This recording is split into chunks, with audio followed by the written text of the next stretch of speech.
Buenas noches hermanos, continuamos con esta reunión de oración este miércoles 22 de septiembre y como siempre hacemos, ponemos este momento previo a tener una reflexión, ponemos este momento en las manos del Señor. Padre, te agradecemos ante todo este día, te agradecemos Señor porque como siempre decimos todo proviene de vos y aquellos hermanos que han dejado sus oraciones, sus inquietudes, sus agradecimientos, te pido Señor que tus ojos y tu mirada estén atentos Señor a cada uno de ellos.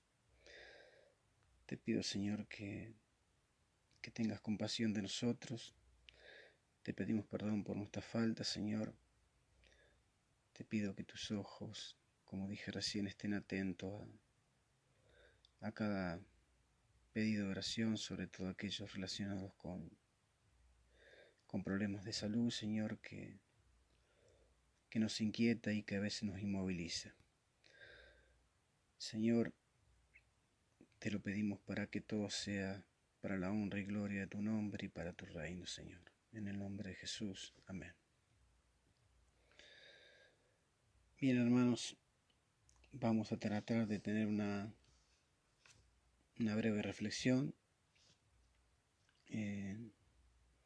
Escuchaba hace poco un joven que decía que si no podemos transmitir un mensaje en 20 minutos o media hora, 40 minutos, menos lo podríamos hacer en 4 horas, ¿no? Así que trataremos de ser breves y con la ayuda del Señor que se entienda, por supuesto. Algo de alguna manera sobre nuestra ceguera espiritual. Nos dice que como seres humanos vivimos, nacemos, crecemos, nos reproducimos y finalmente morimos. Ese es el ciclo de la vida, nuestra vida, según la ciencia. Pero esto se aplica también al ser humano. Si es así, entonces somos unas simples bestias que, como todos los demás del salvaje mundo, tenemos, como dijimos recién, este tipo de final. Todos nacemos en un hogar, de un padre, de una madre. Somos formados en un medio tan normal y natural como el de todos en este mundo. Aprendemos todo lo que vemos y oímos, y eso mismo lo repetimos casi toda la vida.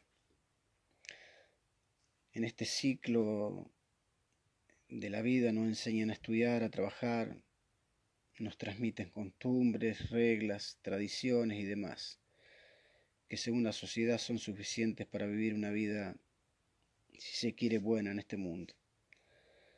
Después uno busca un trabajo y cuando lo encuentra se casa y trata de vivir una vida aceptable ante la sociedad. Luego vienen los hijos y se continúa con las mismas normas aplicadas a la vida hasta que definitivamente uno muere, parte de este mundo y listo, y el común denominador de la gente dice, terminamos de sufrir en este mundo, terminamos con este valle de lágrimas. Para la mayoría en este mundo, la vida consiste en aceptar lo que otros han dicho y han hecho. Y esas son las grandes verdades con las que el mundo dirige los destinos del ser humano, de nosotros mismos, de la humanidad. Todos de una u otra manera lo hemos aceptado porque los demás alrededor nuestro así lo hacen. Y de alguna manera, por dar un ejemplo, si se quiere, relativo a la computación, nos hemos convertido en la generación del copiar y pegar, como si eso fuese un código ya genético, un código establecido. Eso de copiar y pegar o recortar y pegar suele ser bueno en el aprendizaje inicial. Lo malo es que crecemos con esas malas mañas y no adquirimos un sentido crítico propio, una idea propia o un juicio propio. Pero por la gracia de Dios, muchos un día despertamos y comenzamos a hacernos preguntas que para la desgracia nuestra casi nadie se las ha hecho y por ende no se tiene ni remota idea de las respuestas. Preguntas que obviamente tienen relación con lo espiritual y que el mundo definitivamente muchas veces no nos puede contestar. El mundo y muchas veces buscamos la respuesta en líderes religiosos y a veces tampoco la encontramos y nos recluimos a veces en nuestras propias preguntas, en nuestros propios secretos y así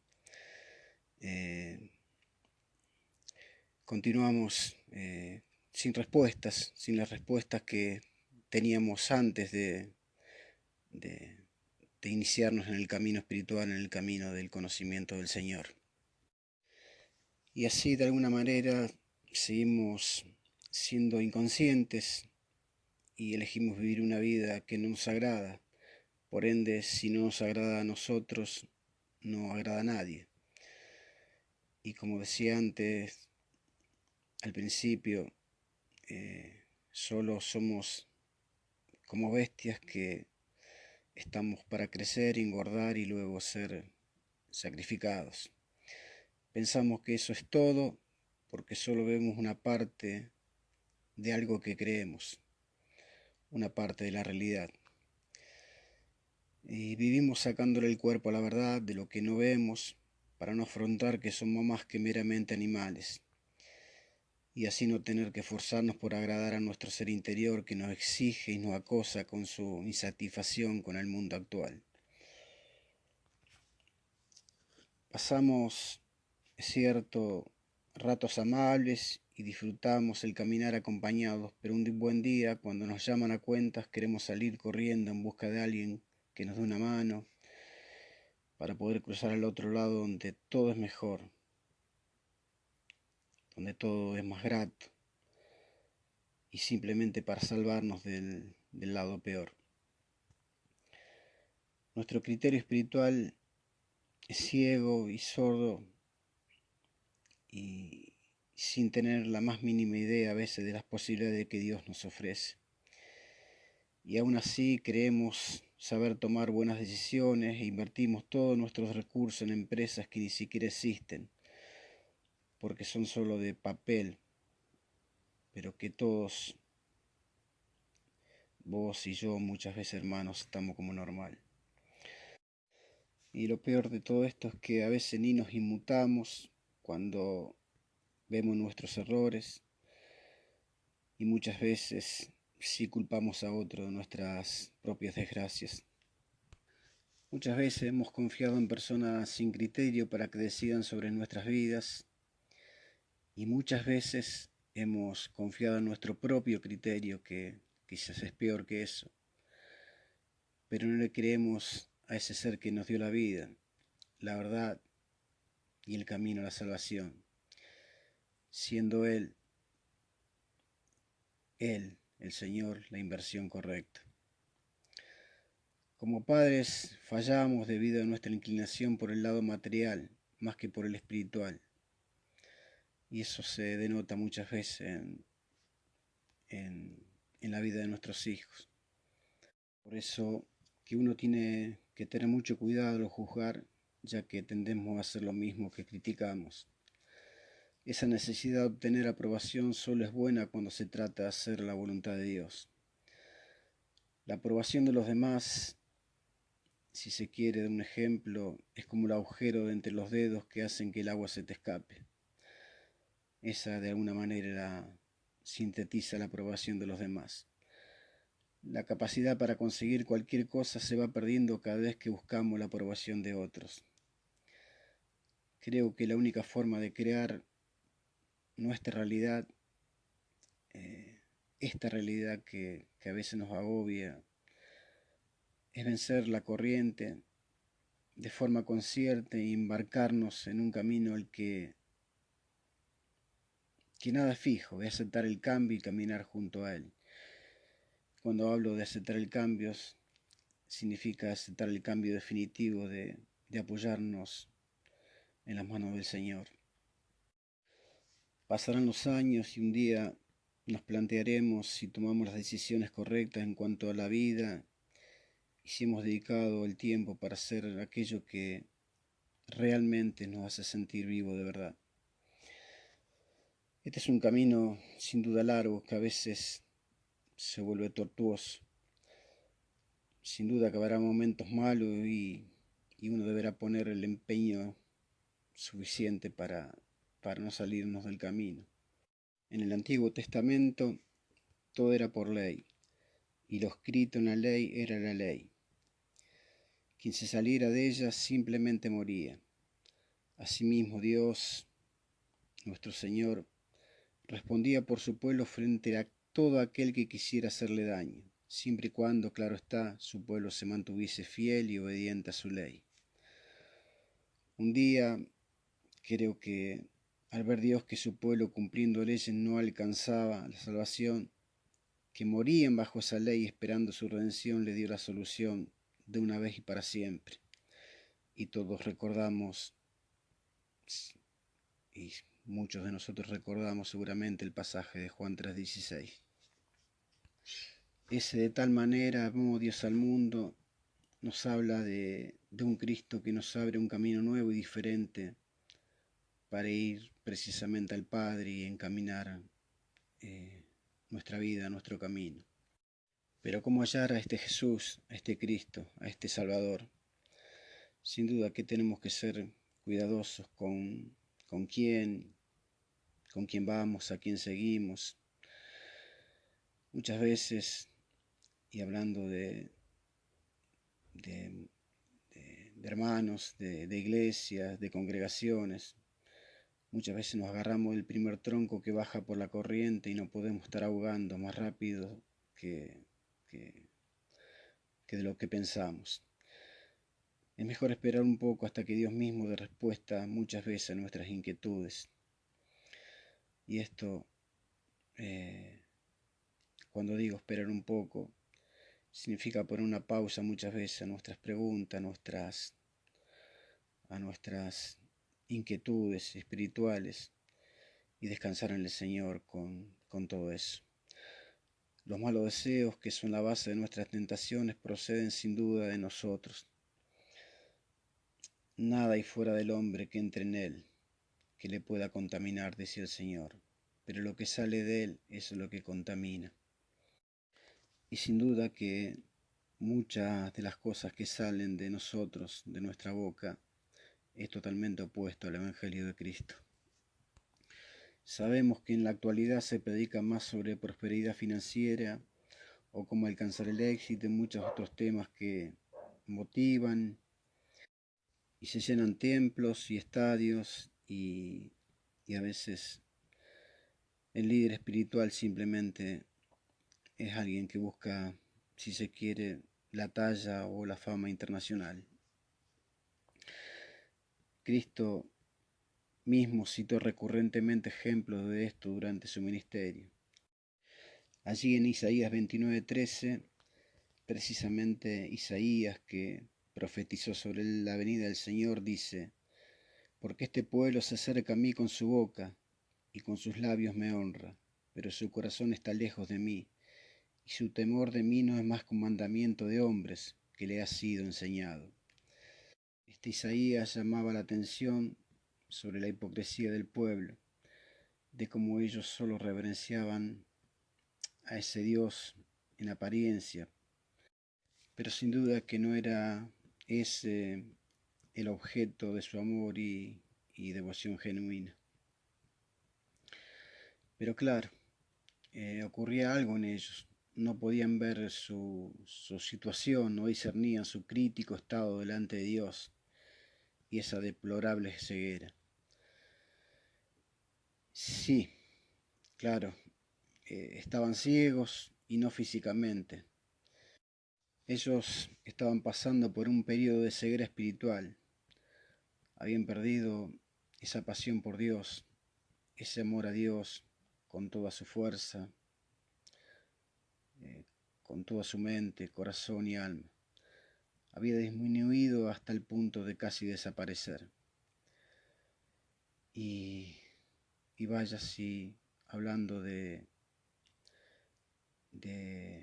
este devenir en nuestra vida, en esta vida, de este transcurrir en nuestra vida, si no lo podemos comparar con nuestra amnesia espiritual muchas veces. Y uno se pregunta, dicho todo esto, ¿quiénes son los ciegos espiritualmente hablando? Y uno se hace esta pregunta pensando que solo los no creyentes están ciegos, como declara la Escritura ahí en Efesios 4:18, a causa de la ignorancia que los domina y por la dureza de su corazón.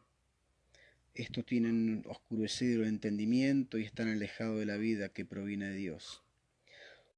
Es cierto que la ceguera espiritual se hace evidente en la naturaleza humana caída, condición en la que el hombre es incapaz de ver las verdades y la voluntad de Dios, y por supuesto de vivir una vida de acuerdo a los deseos y la voluntad de este Dios. Pero, ¿qué pasa con nosotros? ¿Qué pasa con el pueblo de Dios?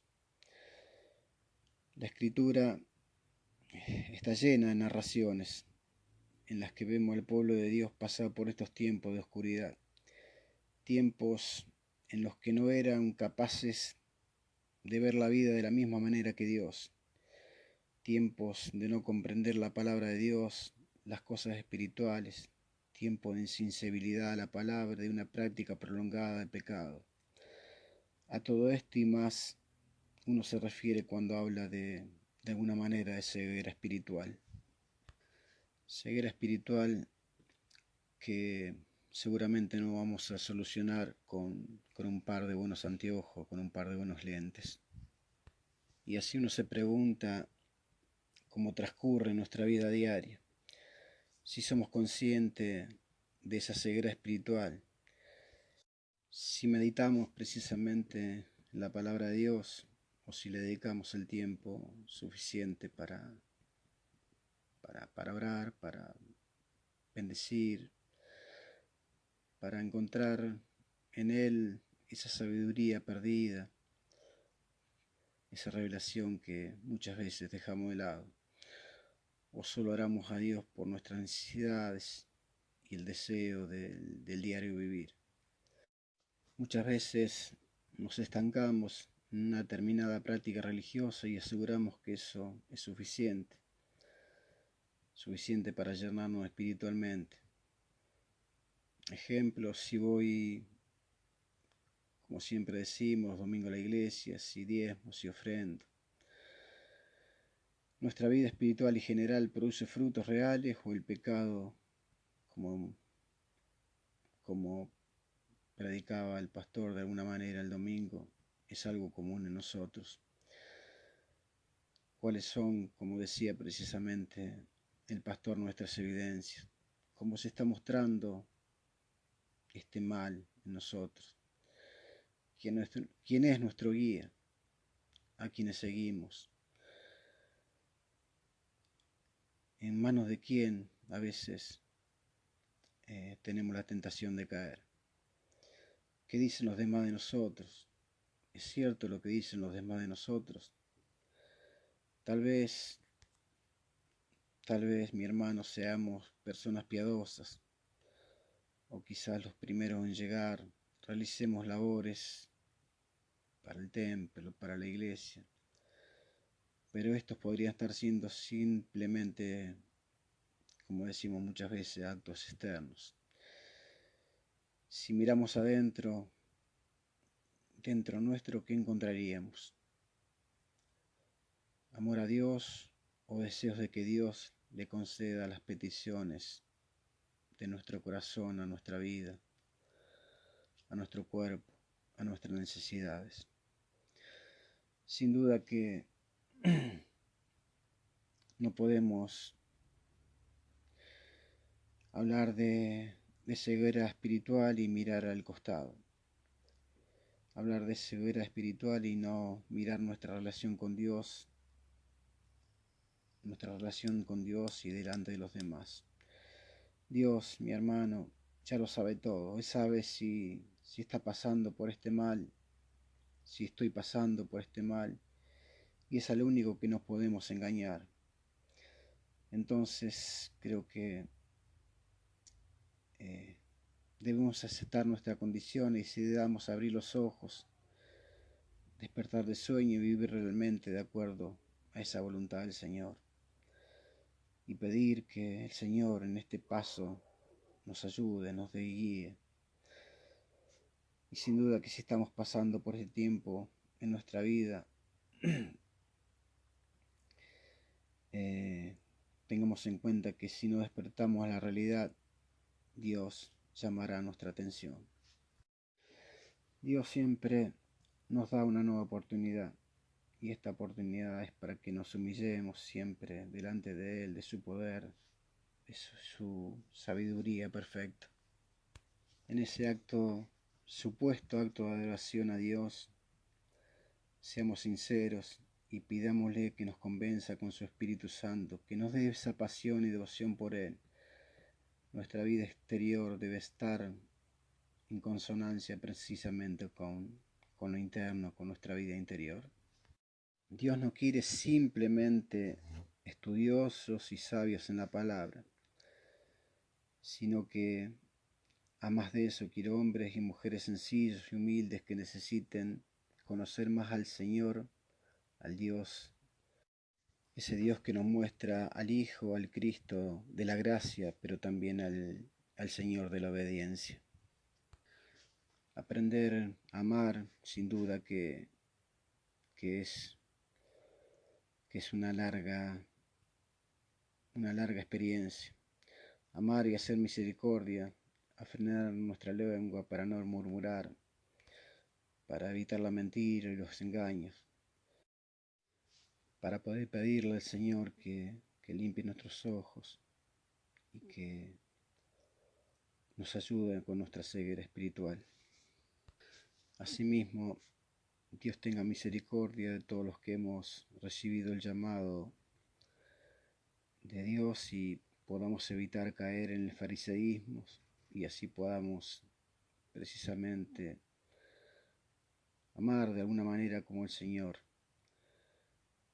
Recordemos que con la misma vara con que medimos un día todos seremos medidos y lo que sembremos hemos de cosechar.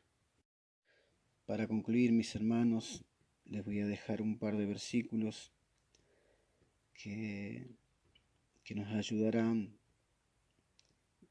siempre y cuando reconozcamos que la ceguera espiritual también es propiedad de nosotros los creyentes y que muchas veces nos produce una imagen distorsionada o cataratas en los ojos para que no veamos la realidad del Señor y para que de a poquito nos alejemos del camino. Versículos que nos llevan de nuevo a la potestad de Dios y a la potestad de su Hijo como único Salvador. Allí en Juan 11:27 le dice ella: sí, Señor, yo creo que tú eres el Cristo, el Hijo de Dios, el que iba a venir al mundo. Allí en Hechos 8:37 dice: Felipe respondió: puedes ser bautizado si crees con todo tu corazón. El etíope replicó: creo que Jesucristo es el Hijo de Dios. Y en Hebreos 1:3 dice: el Hijo es el resplandor de su gloria y la imagen misma de su sustancia, y quien sustenta todas las cosas con la palabra de su poder. Por último, en Hechos 4:14, por tanto, teniendo un gran sumo sacerdote que traspasó los cielos, Jesús, el Hijo de Dios, retengamos nuestra profesión. Me digo a mí mismo, te digo, hermano, hermana, retengamos nuestra profesión, evitemos que la ceguera espiritual se apodere en nuestra vida. Muchas gracias, hermanos. Dios los bendiga mucho y que tengan un buen descanso.